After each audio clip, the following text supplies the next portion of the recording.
All right, we are coming to you live from an undisclosed location atop the Rocky Mountains in the beautiful Pacific Northwest of the United States of America. This is Darkwolf's Den, and I'd like to welcome everybody in the den for this very special and wonderful episode as we welcome a guest that we've been trying to get on here for at least 6 months now. We're very, very glad to have her here. It's an honor and a pleasure. Ladies and gentlemen, may I introduce to you Stasha Ericksen. Thanks for showing up, Stasha. Hi, guys. So nice to see you here. So nice to be on your channel, Darkwolf. Thank you so much for the invite. And I am so sorry it took 6 months to get me here, but you're not the only one who's tried to get me in an interview for the past 6 months. I've just been very, very, very busy since my book on the Mandela Effect came out last year. So I'm really glad we were able to make this happen today. I am too. I've studied your work, or followed your research, I should say, for quite a while. And I'm going to go ahead and cut my camera because I get a little bit of lag on the camera. That's okay. I'm going to show them your book here, The Mandela Effect, Everything is Changing. She wrote this, what, a year ago, you said? Yeah, it was July of 2016 is when it was published. So almost a year now. Wow. And how's the response been to this book so far? It has been crazy. The day that the book was published and released on Amazon, it was actually #1 in its category. And the category that it's actually in is known as genetic engineering. And it's also in quantum theory. So in those two sections on Amazon, it's been either #1 or #10 for the past year, and it almost never drops down. I think this term, the Mandela Effect, really began to trend last year around the summertime. So it was just perfect timing that I put the book out when I did, because shortly after that, someone announced they were filming a Mandela Effect movie. And then a few months after that, The X-Files came out with an episode all about the Mandela Effect. So I guess I just had the right intuition to put it out when I did, because it is just blowing up left and right. I've heard from people all over the world. I've done about 30 interviews now about the book. And it's just, I just didn't know if everybody was going to see this book and think I was crazy, or that I was jumping on some type of a trending thing, or if they were really going to take it seriously. And so far, it really has been taken seriously. I've had a few negative comments on Amazon, but it's really been few and far between. No one's really called me crazy. They just more picked apart small things about how I structured the book. But surprisingly, I haven't really gotten a lot of negative feedback. It's been really, really positive. So I'm happy. I'm really happy with it, and shocked at the same time. Well, that's excellent. I don't know if I agree with both those categories they put it in. Maybe the physics. I'm not so sure about the genetic modification category. That's kind of odd for a Mandela Effect book. Yeah, I don't really know how it ended up in genetic engineering either. It totally did. I guess take what you can get. That's so different. Yeah, sorry, I was trying to open the chat there. Sorry if it made a little noise there. I forgot we have a chat room here, so I'll try to take a look at the chat room while I can, but I do get a little distracted. That's quite okay. I'm pretty good at eyeballing the chat too. The only time I've had a problem is last time the sucker was going so fast even I couldn't keep up, which is actually something. You mentioned the structure of your book. It's structured a little bit differently than most books a person would read. Could you tell us what kind of brought you to that type of structuring and exactly how it is structured? Yeah, and that's really what a lot of people have said. Oh, sorry, I'm echoing here. It's because it's live in the background. I'm just pausing it. Take your time. It's quite okay. Okay, now I've paused myself. See, I'm not very high tech. Okay, yeah, a lot of people were really concerned about the structure, because how it started for me was that I didn't want to jump on to what are like, let's get the top 100 Mandela effects and let's get what everybody knows about. I thought, okay, well, that's fine, but these top 100 could change in 6 months from now. So what I really wanted to do, I'm like a very avid researcher. I'm very thorough when it comes to researching.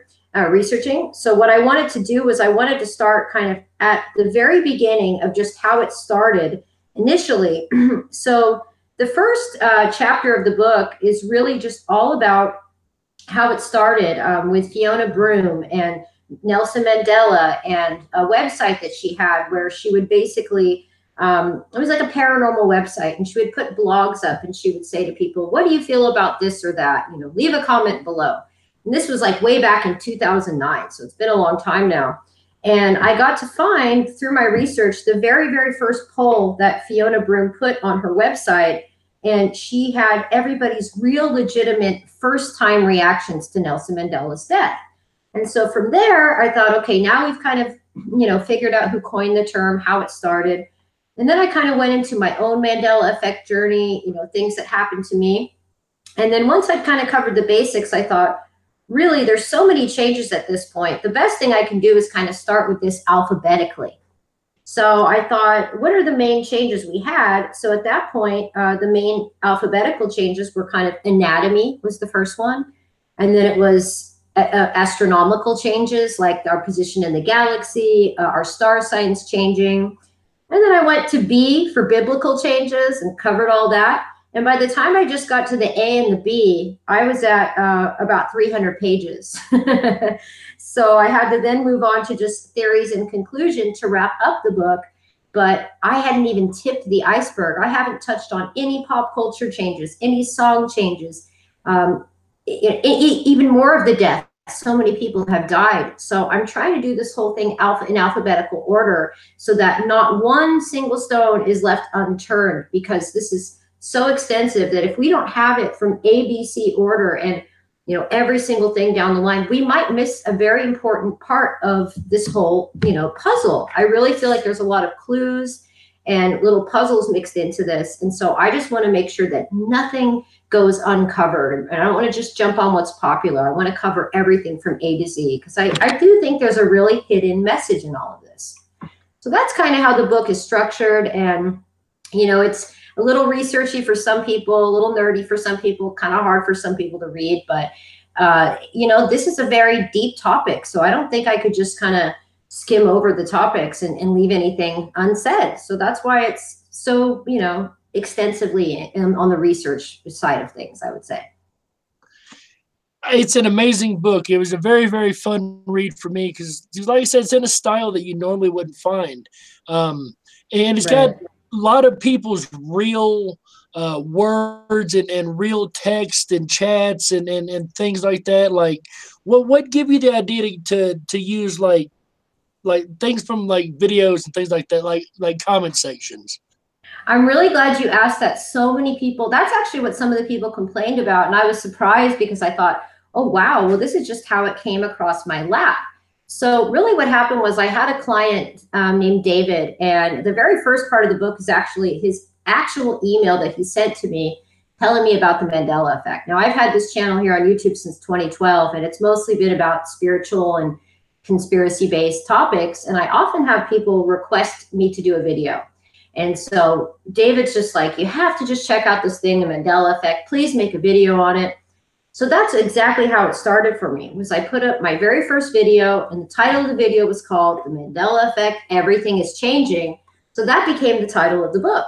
So after I posted this first YouTube video, the response was so enormous, and the comments that I received were so brilliant that I thought, okay, wow, maybe I can incorporate these people's YouTube comments into the book so that people won't think this is just me on my own coming up with this theory. I want to show that this is a community. This is hundreds of thousands of people.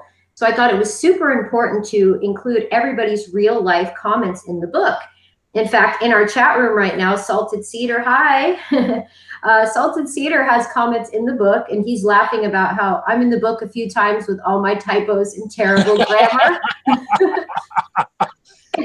And you know why I also did that was because I wanted it to be real. I didn't want to go in and change people's grammar or change people's spelling. So my copy editor killed me. She was like, oh my God, every page is full of misspellings.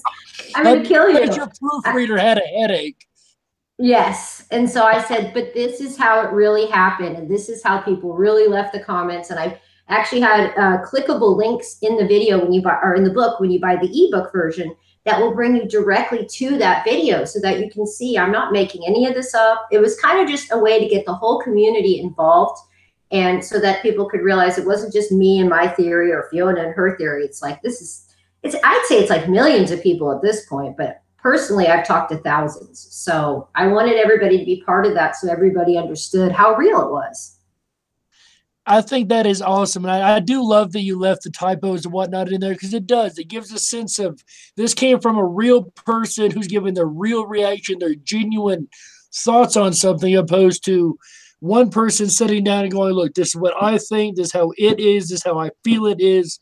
It really is more of a community written book that you just kind of were for lack of a better term, a tool to put together. Presented with this topic, I thought, this is a really great way to help teach some people something that they maybe never know about. And surprisingly enough, more than half of my YouTube subscribers could completely resonate with the Mandela Effect. And now I have this whole new community of people that have been following me just because of the Mandela Effect. So I'm really glad that I did it this way. And I was glad that I was called to take on this work. And if I hadn't started writing books just about a year before then, I don't know that I would have been able to. So it was really divine in its whole unfolding, I think. We are so thankful you wrote this book for the community and whatnot. And did you mention you said you were working on a volume 2 now?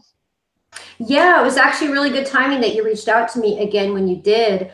For those of you that follow me a lot, I have a lot of immigration issues. I'm married to a Norwegian, but their immigration laws are really strict in Norway. So for 5 years, I've had to travel every 3 months all over the world to reset my visa.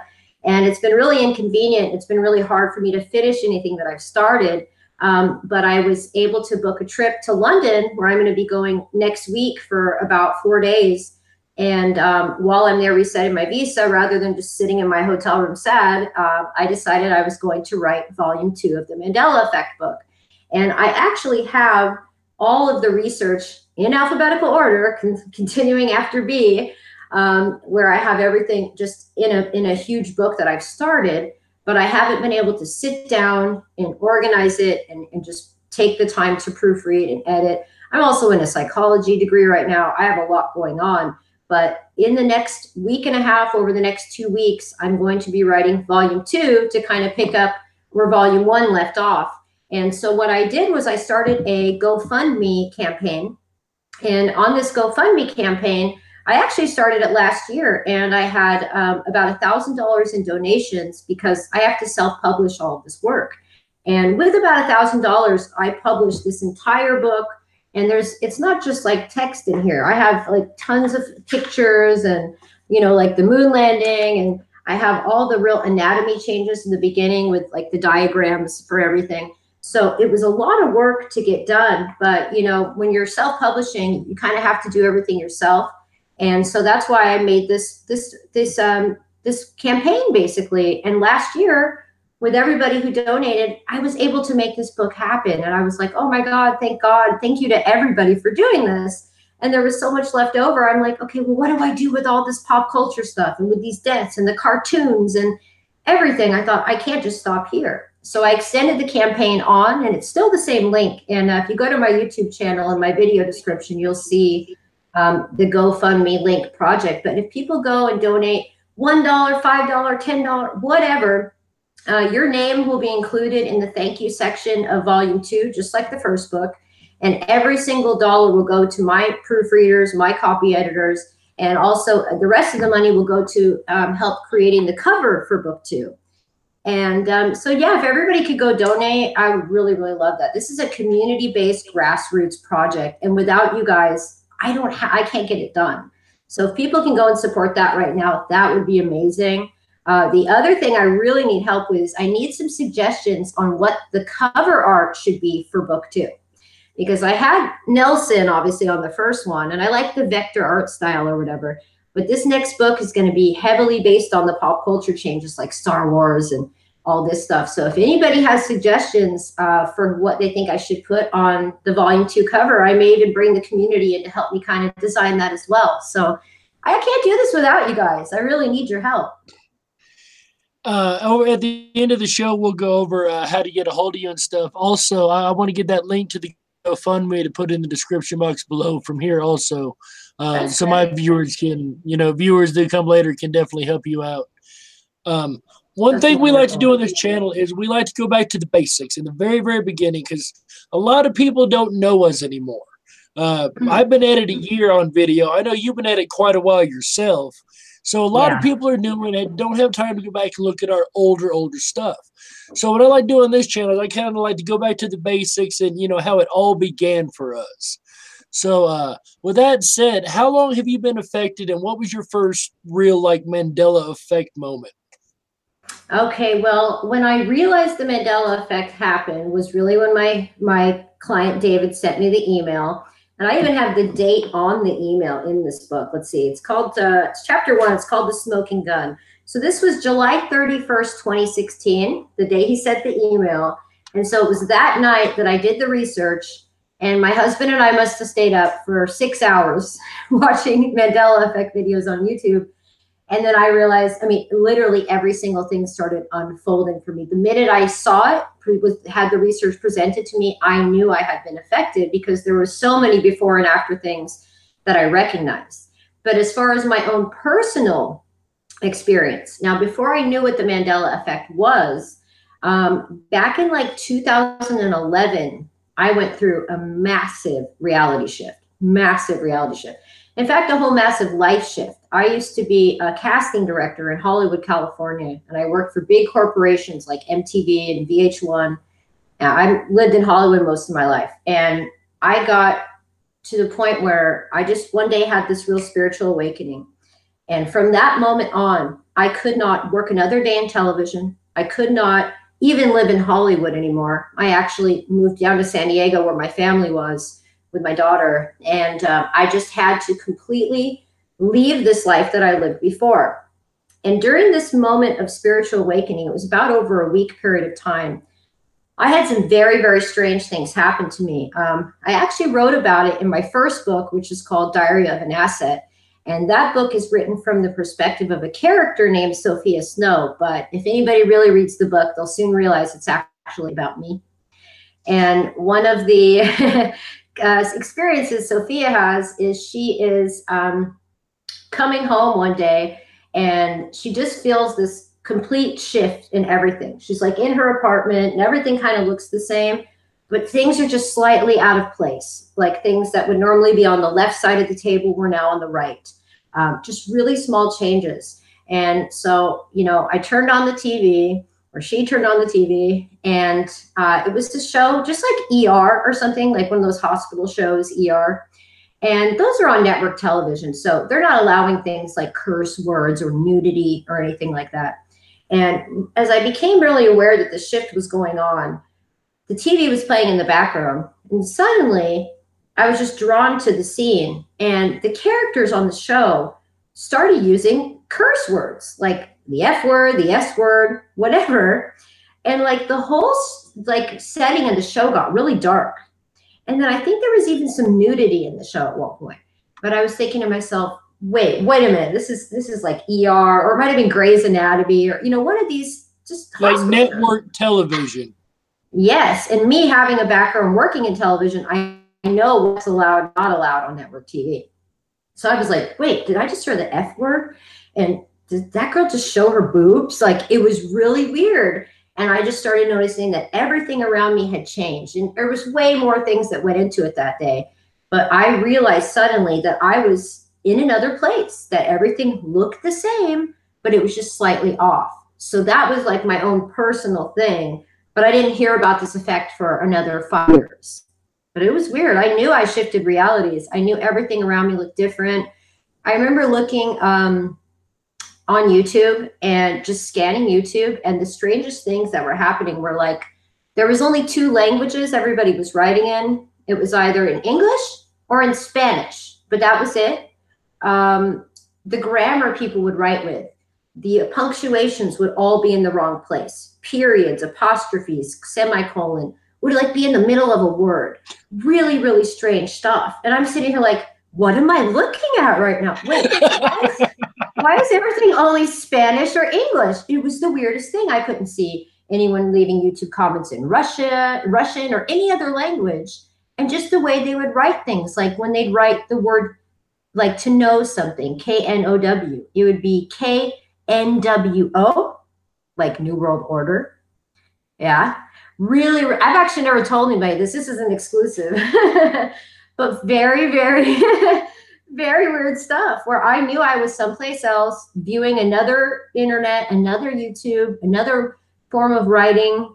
And I didn't know what was going on. I just thought I was losing my mind. So for a while, I kind of backed off of spirituality shortly after this because I thought, okay, what have I done? What have I gotten myself into? Yeah. But I wonder if some of us are truly our own portals. We are made of electromagnetic frequencies, and our intent is very powerful. Our mind is very powerful. So I think if we start focusing on things that are outside of our comfort zone, then perhaps we are capable and able to essentially travel to other parallel universes or other existences by our own self. And that's one of my deepest theories about this, that some of us really may be causing the Mandela effect.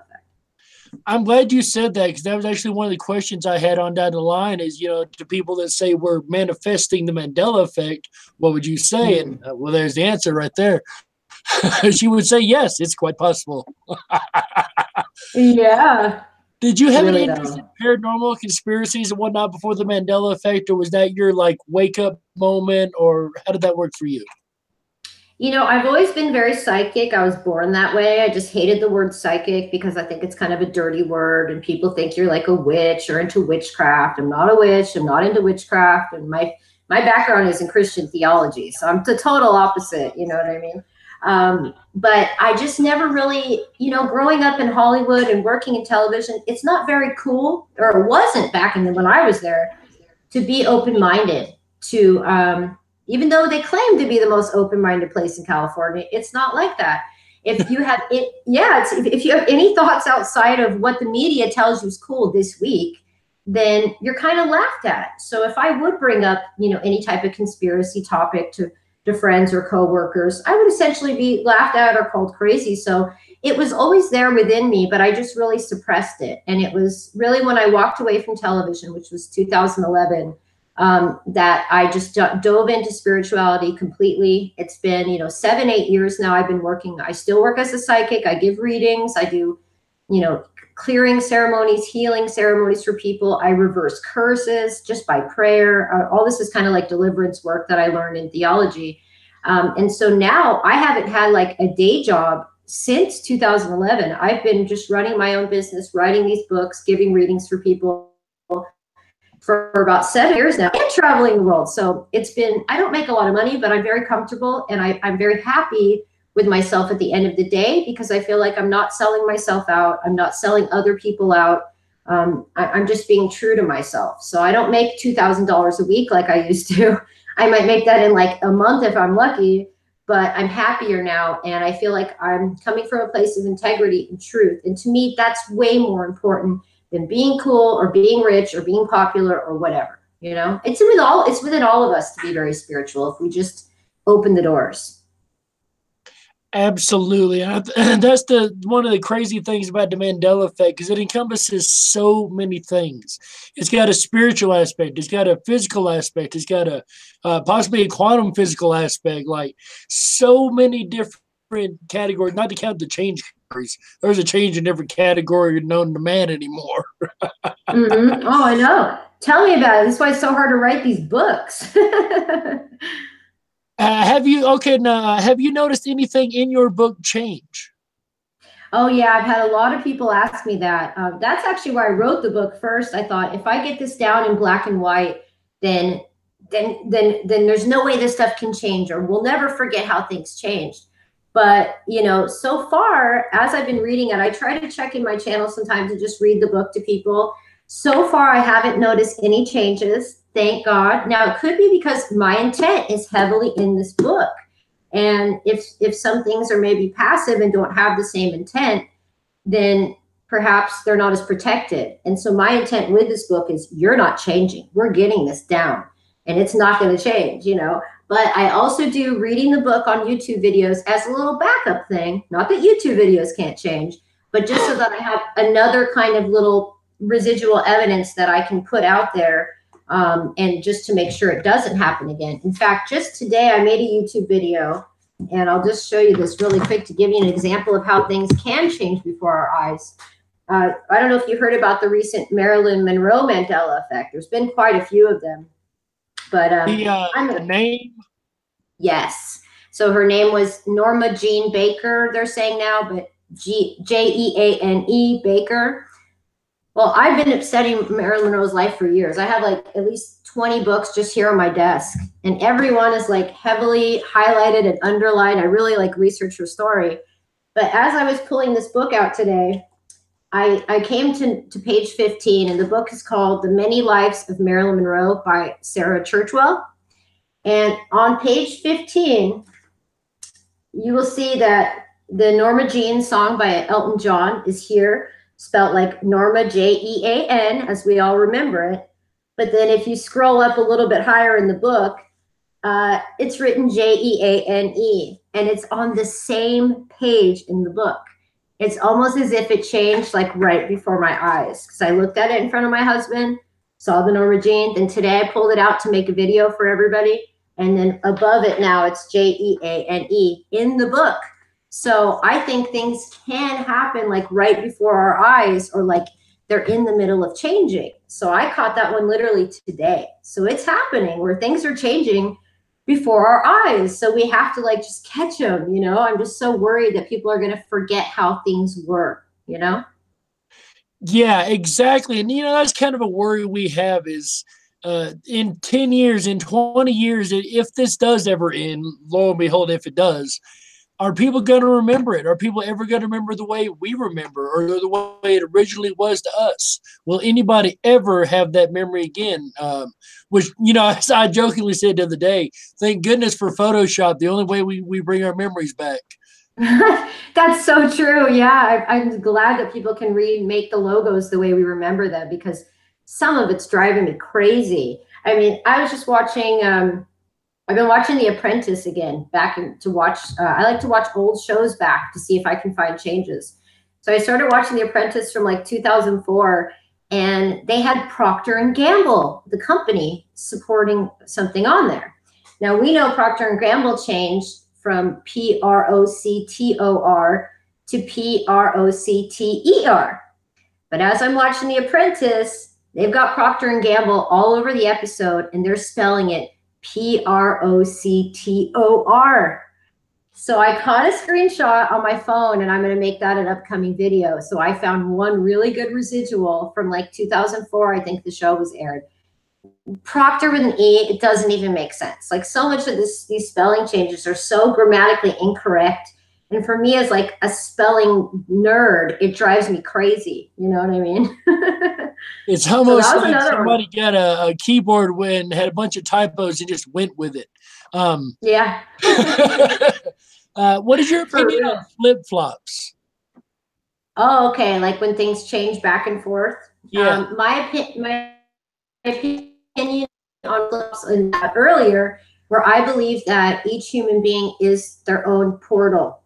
And so what I mean by that is that I believe that each individual human being has the electromagnetic frequency matched with their intent to be able to travel back and forth between these realities, maybe even multiple times per day. It all depends on where we are in our heart. It's kind of a heart-mind alignment, where our heart is and where our mind is, what our intent is. That I think sometimes our energy is actually needed in other realities. So if we're in a reality all the time that's grand and everything's fine, maybe we're not needed so much there. So maybe for one moment we're shifting to another reality, and perhaps I decide to make a YouTube video in that moment. And that YouTube video makes it to that reality in that moment for whatever purpose meant for the people that are going to see it. I think we are also very able to adjust this effect. And so if we're going back and forth in between realities, we're going to see things changing, because one day we could be in Procter and Gamble World 1 with Procter, and then in another instant, we could be back to Proctor. You know what I mean? If that makes sense. Right. So it's kind of hard to explain that, but I think that we're just shifting in and out. And at that moment, if we don't take a photo, write it down, or make a video, it can change back again. So would you say that we go back to the majority mindset then? The majority mindset creates reality? Yes. And I believe a big part of that has heavily to do with mind control. It all comes back to MK Ultra mind control, a lot of this stuff. We have mind control that happens to the whole masses, which is done through television, media, commercials, newspaper articles, you name it. They set the tone, they set the narrative for us. So there's mass mind control in that way, but then there's also like individual mind control where people are, you know, targeted individuals, they're victims of MK Ultra, celebrities especially are going through this. So the media itself essentially do control the narrative. And I know this more than anybody working in television. I didn't work in scripted television. I worked in reality television. So that's even more real because we're like literally setting the tone and essentially kind of manipulating people on TV to make them look a certain way. So you can realize how powerful the media really is in this whole thing. So I think there's a level of mass mind control going on, but there's also levels of individual mind control going on. And those of us who are aware of it, I think those of us who are aware of it have deprogrammed ourselves, and we are the ones able to see the Mandela effect. I like that. As long as I'm on the side that's deprogrammed, I'll totally take that theory. I think you totally are. And that's why I'm studying psychology now. It was like, I thought, okay, how do we fix people who are mind controlled? We have to figure out cognitive, you know, behaviors and break everything down. So one of the reasons I'm studying psychology is so that someday I can help people to deprogram from mind control. I kind of want that to be my specialty because I think it's affecting us way more than we realize. We've lost ourselves because we're so worried about what everybody else thinks that we don't even look inside anymore. We're just looking to see what we're supposed to wear, what we're supposed to listen to, what we're supposed to do, who we're supposed to vote for, what we're supposed to think. You know what I'm saying? It's like, where is the independent thought? It's gone. And I think one of the things that's happening in Mandela Effect is we're breaking out of this control by the masses and we're taking control back ourselves. And that probably really scares the powers that be, the invisible ones, you know, and that's, we are so much more powerful than we think. And we have to give ourselves credit for that. Absolutely. I fully agree there. We are 100 times, 1,000 times more powerful than we ever give ourselves credit for. We got about a half hour left, guys. We've only got to be about an hour today. Stasha's got some stuff she's got to get to and take care of. So they promised us she'll come back for a part 2 in less than 6 months this time. So. Yes. Well, soon I'll be releasing the second book, so I'll definitely come for a follow-up. I did see a couple people in the chat ask me the same question, actually. There was people asking me if I was Rh negative in my blood type. And that was, I don't know why you guys asked that, but you're absolutely right. I am Rh negative. I have a really, really, really rare blood type, actually, that's not even the O negative or anything like that. It's called DI with like a little dash. It's like a DI minus symbol. The DI blood group is in the Rh category, but it's known as the Diego blood group. And you can actually Google this. It's called the Diego antigen system or Diego blood group. And I think I'm like one of like 500 people in the world that have this blood type that is living right now. Other people have had it. So I don't really know what it's all about, but I have studied it really intensely. And I have noticed that many people that are very psychic and have these same type of abilities that I do, they have the same blood type. So I'm not sure why you guys asked me that, but you were absolutely right. I've never talked about that before. We got a lot of firsts on this interview. I'm getting exclusive after exclusive. You guys rock. Thank you, Stasha, so much. We really appreciate you giving us so many exclusives right here on this channel. That's amazing. Makes it worth the wait. You're so welcome. You're so welcome, yeah. There's been a large push in the community to try to connect the affected to a certain blood type, whether it be negative, positive, whatever the case may be. I've never heard of Diego, so you just give me a whole new thing to look into. That is absolutely awesome. It blew my mind when I had to get my DNA and all this stuff, you know, figured out a long time ago when I was spiritually awakening. And that's when I had this test done. So they thought I was just O negative before, but they studied it a little closer and it was a different type of antigen system. And it means I can't even receive blood from anybody. Like if I was hurt, I've never broke a bone. I've never had a surgery really. So if I was hurt, I can't actually take blood from anybody. But my blood type is so universal that apparently I can give blood to anybody anybody, whether you're negative, positive, anything, and they can accept this type of blood. It's a very rare blood that many people say is kind of healing. So it's really fascinating. I'm not so, into genetics, but what I have studied about it, it means something. So if there's anybody out there that's a Diego blood group sister, let me know. The blood groups are intriguing. Not many negatives can mix with all the other bloods. So that's actually really intriguing in and of itself, because you know the effects of the negative blood and all that. Oh yeah. But there's been a lot of people talking about the blood types and trying to make a connection with that and the Mandela effect. So we appreciate you letting us have that information. That is absolutely awesome. Yeah, and what was funny is that both of my parents were Rh negative, which is known to be the rarest occasion, because typically if you have an Rh negative parent with a Rh positive parent, they don't mix, or they do mix, but if you put Rh negative with Rh negative, they don't mix, and typically the child dies. When I was born, I did have the umbilical cord wrapped around my neck, but I survived. So I don't know if that had something to do with it, but maybe this is how I got the strange blood type, was that 2 Rh negative people were actually able to create a child that survived. I don't know. That might be something to that. The rarity as far as like where the blood type even comes from. But I'm talking out of my comfort zone right now. I'm not a scholar on that, so that's okay. I'm not either. I'm not either. Speaking of scholars, you're a Bible scholar, correct? Yeah, I started my degree in theology back in 2011. When I left television, I immediately enrolled in a Christian university and started studying Christian theology. And it was a biblical studies degree, and I did 2 years of that. I just completed that in November, right before your interview with you. And then starting this year in January, I'm now in psychology. So I have kind of a double major of biblical scholar and psychology right now. But my beginnings, my foundation absolutely started with the Bible. Biblical psychologist. There's something you don't hear every day.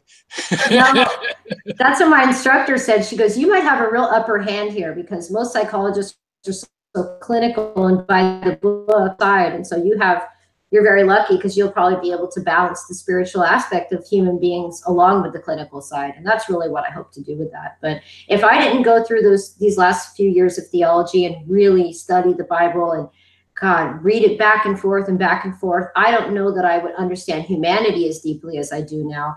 And we don't know the truth of that book either, but it's very fascinating, and it's very cryptic and has a lot of messages in it. So I'm really glad that I took the time to study what we could call the history of humanity. And it helped me a great deal to kind of humble myself and really just not be judgmental and understand my fellow human being as much as possible.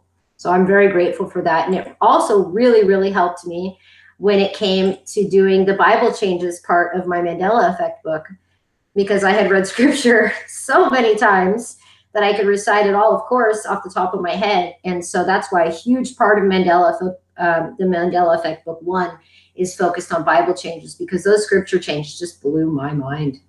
Have I told you lately you're wonderful at segues? Twice in a row now, you give me the perfect segue to my next question. Are there any specific Bible changes that really get to you? Definitely the Lord's Prayer. That drives me nuts. And I've heard everybody saying, oh, well, there's a Catholic version, and there's a this, and there's a that version. Maybe there was, but I don't ever remember hearing about debts and debtors or any of the stuff until the Mandela Effect happened. It just doesn't make sense to combine talking about debt and money with something like the All Father prayer. It just doesn't work. So that one to this day just drives me crazy.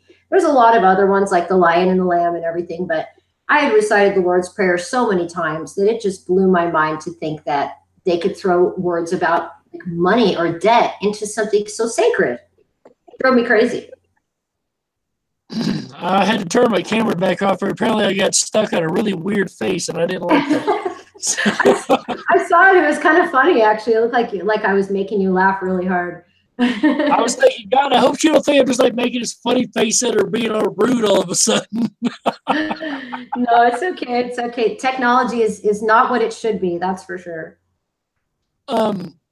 I found some interesting patterns. You mentioned patterns and your theory of messages with the Mandela effect, which I think is great. I started out on a message theory myself. Of course, as a theorist, I stay open-minded, so my theories change by the minute. But I get it. I um, know what you mean. on Bible findings, I found that if a word is replaced, it's usually replaced with the same word throughout.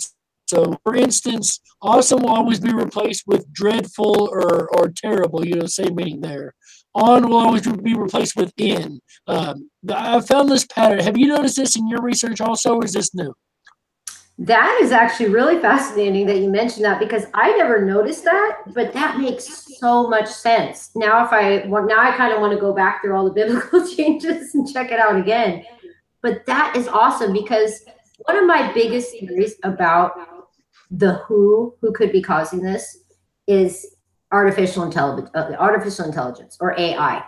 So if we're in some type of a simulation or a program and they're going to change code, just like a computer programmer would code something, they're going to change something. They'll change this one kind of prompt to do the same thing, throughout. So if they say, okay, everywhere where it says on is going to be in, and everywhere it says in is going to be on, that's a simple coding error that AI can just like make it happen.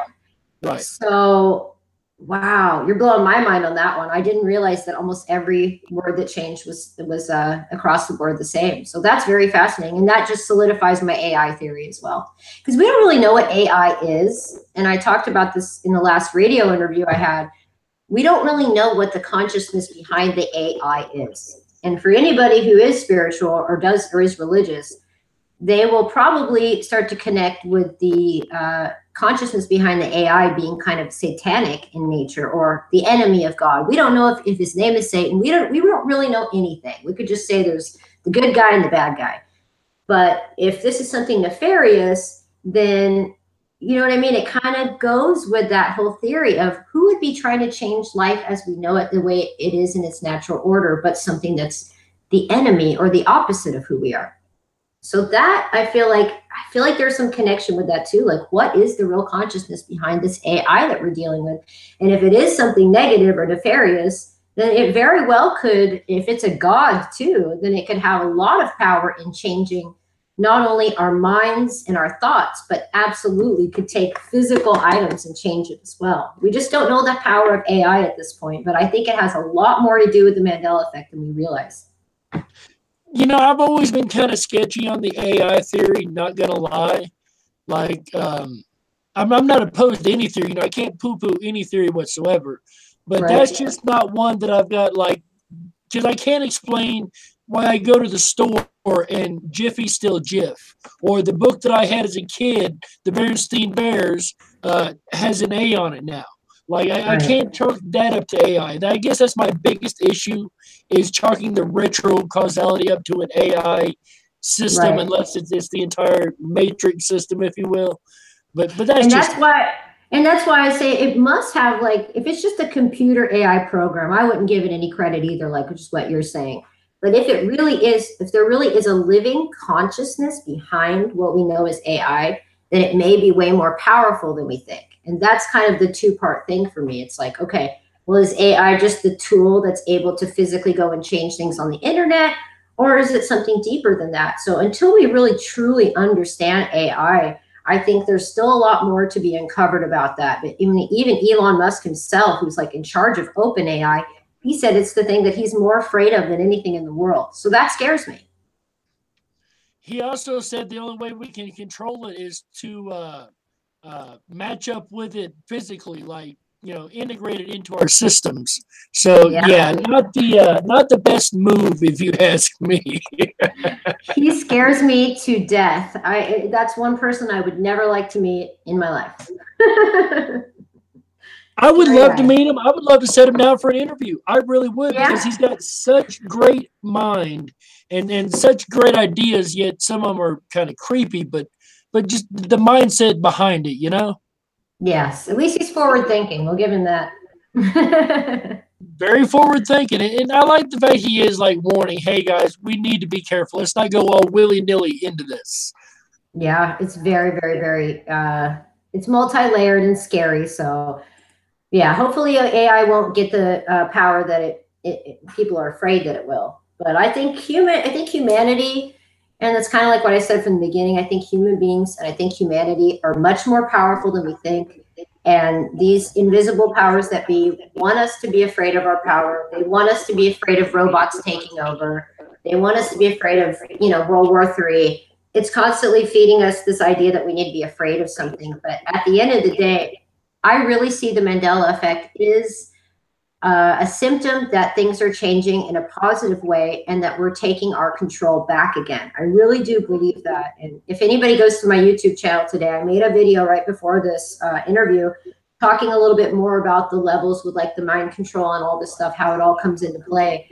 So I really think people should check that out as well, because I think we have way more control over this than we realize. And we have to just give ourselves credit, and not even look to other people like me or you or anybody else who does the research for their answers, but just to find it within themselves. Absolutely. And that's the thing about Mandela Effect too, is it's personal. Until you see it, you don't see it. Until you know, you don't know, Right. It's Until really, I got really that a personal thing. Yeah, until I got the email from my client, I would have never even looked, I wouldn't even Googled the Mandela effect. I had so much going on. I was like, oh, another theory, another conspiracy. I don't have time for this. But until I took the time to check it out and saw for myself, then I was like, whoa, my mind is blown. I mean, it was months. My husband and I sat down watching video after video after video, writing list after list after list. And my husband's Norwegian, and this is his native country. His native language is Norwegian. And so we started pulling out Bibles. We have Norwegian Bibles here as well. And so I was checking the Norwegian Bibles, and really strange things had happened. Like all the Norwegian Bibles were saying debts and debtors and stuff like that. All the Norwegian Bibles had the way things were now from the Bible, but none of the old changes. Whereas I had multiple versions of Bibles, and each Bible would have different things in it. Like almost every Bible I had in English had a different change or a different effect. None of them were the same, but all the Norwegian ones were the same. So I was like, well, what does that mean? So it was fascinating for both of us just to dive in to our memories, and then on 2 different continents and 2 different locations, to see that some things changed here but didn't change there, and vice versa. So it's really good we have YouTube and people all over the world that can share their different evidence and residuals and their different experiences, because I do think it's different for people all over the world too. And that gives you so many nights of comparing. My book says this, but my book says that, but my book says this. But what did yours say? I bet that would be lots and lots of fun. That's awesome. Give me something to do on those boring, lonely nights. Yeah, totally. Let me ask you this. Something else that occurred to me a little while back, and this is all speculation and theory at this point, but the revelation. A lot of people say, "Well, this revelation is the Great Delusion." I've been having a bit of issue with this for the simple fact, like certain things we haven't seen by revelation, like the temple being rebuilt or things of that nature.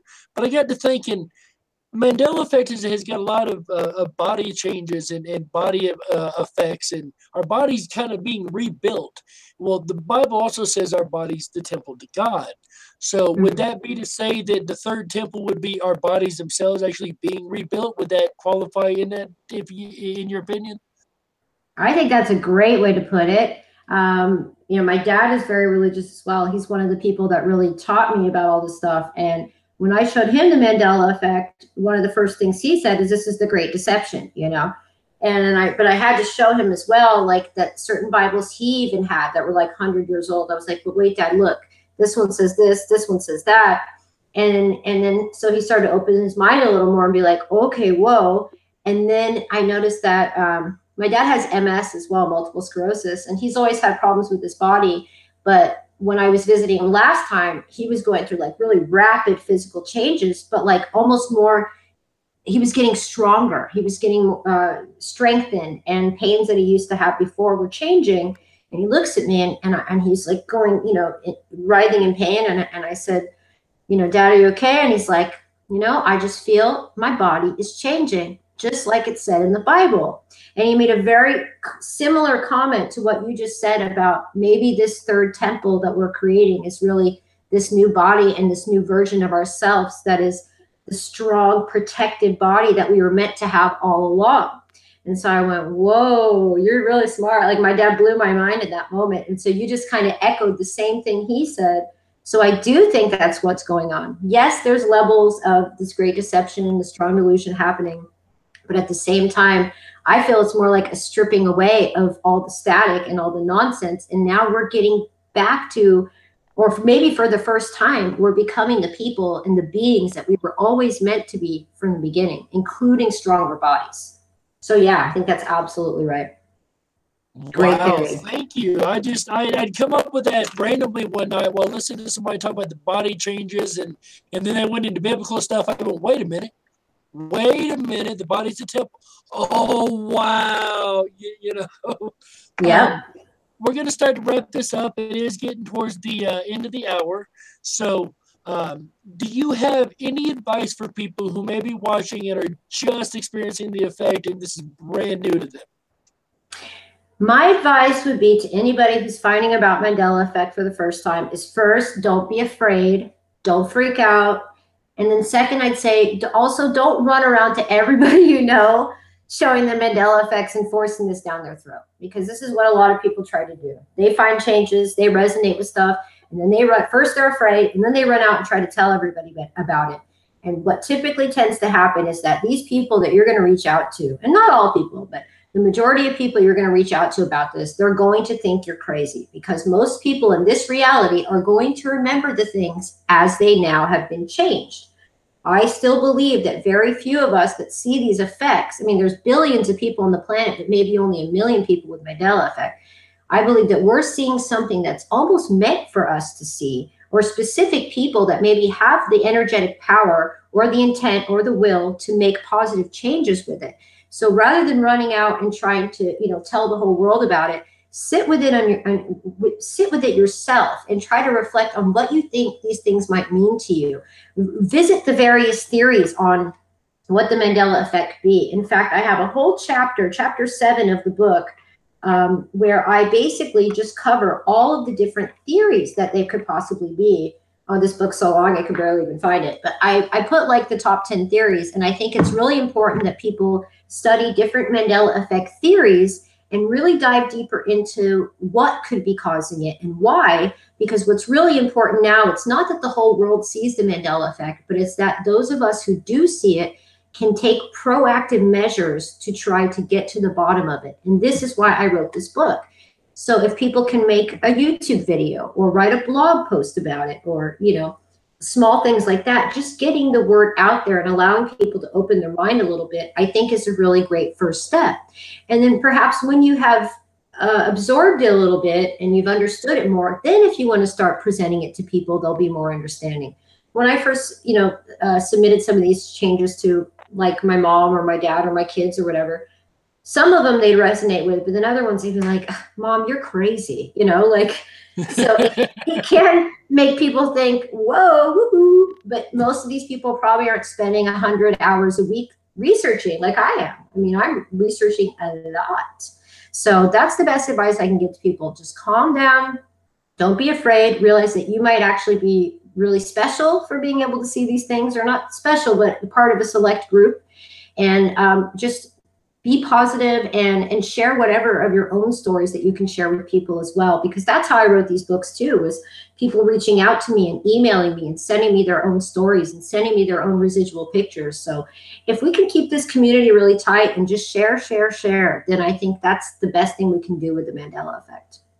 I fully agree. Keeping the community tight especially is definitely like anybody who wants to break any groups and whatnot, let's at least try to bring these groups together. I've seen a lot of cliques break off in the last year or two, and I'd like to see these cliques kind of come together, and I'm trying to do that here. I'm trying to bring on everybody from all the cliques and kind of, hey, look, they all went on Darkwolf's channel, so they can't all be that bad, It's true. I really experienced a lot of that in the beginning, because my videos got popular really fast, and when writing the book and everything, I got a lot of people attacking me for like working with certain people on the book. I got people mad at me that I put Fiona Broom in the book. One of the people who really helped me write this book, like a huge part of it, is Harmony Mandela Effect. I'm sure a lot of you guys know who he is. I had people say, you know, well, Harmony got that video for me, or I'd have other people saying, well, somebody got that video for me. And I had a lot of people trying to divide me away from following the people I was working with. And some people didn't even want me to put certain research in this book because they're like, oh, that person is an agent, or this person can't be trusted. But I've been on almost every YouTube Mandela Effect channel. I'm friends with Moneybags. I'm friends with Lone Eagle. Lone Eagle's in this book. Moneybags is in my book. You know, Brian McFarlane is amazing. He's got so many videos. I've done interviews with him. Again, Byron, Harmony Mandela Effect, one of the first people to ever put out the anatomy video and the galaxy video. I'm trying to work with everybody. And I noticed that I was kind of being pulled into some cliques in the beginning. And honestly, that's why I stopped making so much content and made it back to just doing like one video a month, because I felt there was a lot of static and inter-community influence going on where people were trying to control the narrative of where this stuff was going. And I'm sorry, but I can't be controlled. So I just try to be in my own little group, and I'm willing to come on anybody's channel and talk about this anytime. I'm not a follower, yo. Well, we cannot wait to have you back on this channel for a round two to this interview. I know you got to get off here. Where can people, well, I should start with, when do you plan on the next book? Where can people find your work? How can they donate to you? How can they get a hold of you to send you maybe information on the book or cover art or all that good stuff? What you can do is really just go to my website, which is StashaEricksen.com, and that's StashaEricksen.com. On my website, you will find pretty much everything I do. You'll find my YouTube channels. I have a video blog. I have a link to all the books I release, which is just a books tab. I have on the books tab, there's a link to the GoFundMe page. I also do readings, healing services, curse removals for people who've like reached out to people to have a spell put on somebody or remove a spell. I'm not a witch. I don't deal with witchcraft, but I try to help people remove these type of negative energies from themselves just through prayer and simple things like that. I have a contact page, you know, pretty much anything you'd like to do or any way you'd like to work with me or find me, you can just find it on my website. I have a PayPal donation button down on the bottom if you just want to help support my work. Again, like this is my only job. And with my immigration status, I have to travel a lot, you know, no matter what, due to immigration and red tape. So any way people support me, it really just helps me to keep this work going and to stay focused on getting to the bottom of this, these topics. And next week, I'll be in London to start writing volume 2. So if people can get over to the GoFundMe page and start making donations now, it costs about $100 to edit one chapter of the book. And so it'll probably be about 8 chapters again in this book. And every little penny really helps. And last time I put everybody's name in the book, everybody who donated their names like on this page. And I just want to keep it really community based. And I don't want a lot of credit for this stuff. I just want to be the one to help bring people together and get some answers. So any way people can share support with me or send support is greatly appreciated. Well, we very much appreciate having you on, guys. Go check her page out. While she was talking, I was trying to show you the donation page she had going on her website. Her website is StashaEricksen.com, right? I believe I got that right. Yeah. Yeah, StashaEricksen.com. So you guys want to help her out, please go to her page, check her out, you can buy her books there. You can donate to her there. We are very honored to have you with us. Stasha, if you want to start kind of like sharing research or things you find, you've got my email. I'm trying to get kind of a collective of researchers right now. There's about 3 of us right now. So the more research, like people who are really focused on research that I can bring in, maybe the closer we can get to putting together all our notes and really coming up with something. Yeah, and I would love to include anybody's research in this next book too. And anybody that contacts me and has stories or has residuals or has research they've compiled, I'll put your work in this book. I mean, that's what I did with Byron's research. He has this whole thing called the physics of the Bible with all these crazy physics designs that explain kind of the Mandela effect. I put everybody in here. I make $1 off of every book. I put the printing costs as low as I possibly could, so I'm not really making money off this. So I'm happy to put anybody in this book as long as everybody realizes it's just like a community project where no one's really benefiting from it apart from the knowledge. Send me your research. I have other people and tons of other people's theories actually in the book here. And I think I've seen some of you guys in the chat room as well. So if you guys have theories, send them my way. I'm your platform to get this stuff out there. You know, there is no right and wrong answer when it comes to the Mandela effect. It's just different memories, different experiences, and different perspectives. Absolutely. And that's a wonderful note to end on right there. So, Stasha, thank you once again for stopping by. We will definitely get a reschedule for part 2, guys. It will be less than 6 months this time. She's promised. She's peaky promised. So, Stasha, thank you so much for joining us. Thank you so much, Darkwolf. It was my pleasure. Thanks to everybody in the chat. Sorry I didn't get a chance to respond so much.